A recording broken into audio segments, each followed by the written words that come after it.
बैसाख के महीने में पड़ने वाली एकादशी, चतुर्थी, प्रदोष,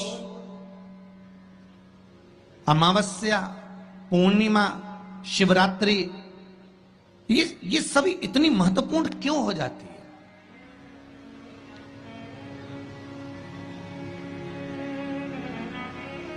इसकी महत्वता इतनी प्रबल क्यों हो जाती है? किस लिए?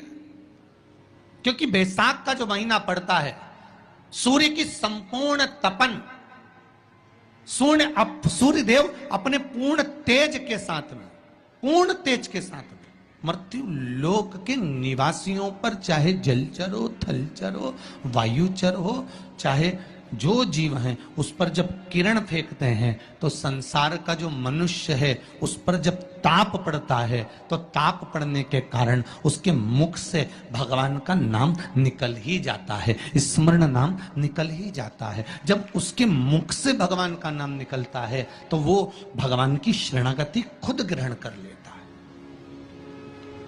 स्वयं।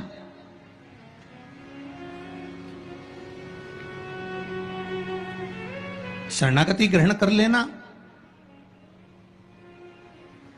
बैसाख की पोथी पढ़ते हो आप लोग? आप में से अगर कोई पढ़ता हो बैसाख महीने की पोथी, तो उसमें एक वर्णन आता है। आपका एकादशी का व्रत रहेगा, जिस दिन आपकी प्रदोष रहेगी, जिस दिन आप सोमवार का व्रत करोगे, संकट सोमवार करोगे, जन्माष्टमी करोगे, रामनवमी करोगे, जिस दिन आपका व्रत रहेगा, आपको वैसे दिन कभी क्रोध नहीं आएगा। पर जिस दिन तुमने व्रत रखा, साधना करी, तप करा, पूजन करा, आराधना करी, उस दिन तुमको क्रोध जरूर आएगा, चिड़चिड़ प्रवृत्ति हो जाएगी। तो कई लोग कहते हैं भूखी होगी इसलिए क्रोध कर रही होगी।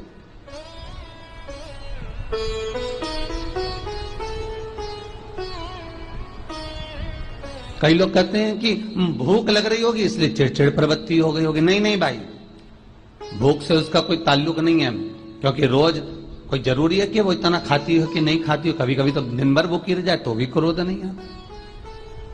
उसका कारण केवल इतना सा है कि उसका जो भजन का तेज पुंज है, उसके भजन का जो तप साधना है, वो इतनी प्रबल हो जाती है कि देवताओं को, इंद्र को बोलना पड़ता है कि इंद्र इसने 16 सोमवार कर लिए, इंद्र इसने मंगलवार कर लिए, इंद्र इसने ये व्रत पूरे कर लिए, और अगर इसके व्रत ये पूरे हो जाएंगे तो वर देने के लिए जाना पड़ेगा।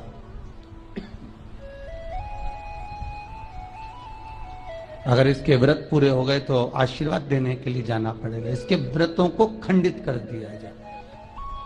तो व्रत को खंडित करने का सबसे सुंदर तरीका देवताओं के पास है कि जिस दिन व्रत हो, 2-3 व्रत अच्छे निकलते हैं और एक व्रत में इतना क्रोध आ जाता है कि सारा करा धरा पानी फिर जाता है। देवता क्रोध दिलाते हैं। फिर क्या करना?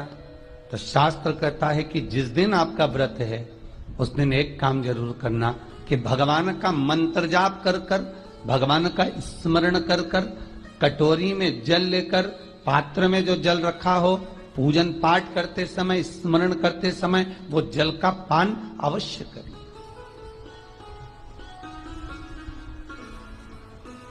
उस जल का पान अवश्य करें, उस जल को अवश्य। क्या होता है जल का पान करने से? शिव महापुराण की कथा कहती है,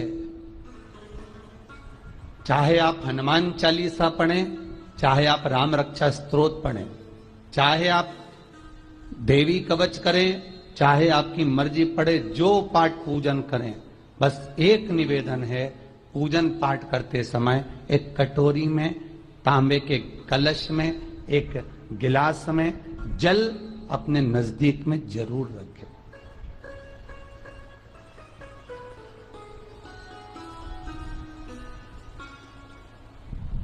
क्या होगा उससे?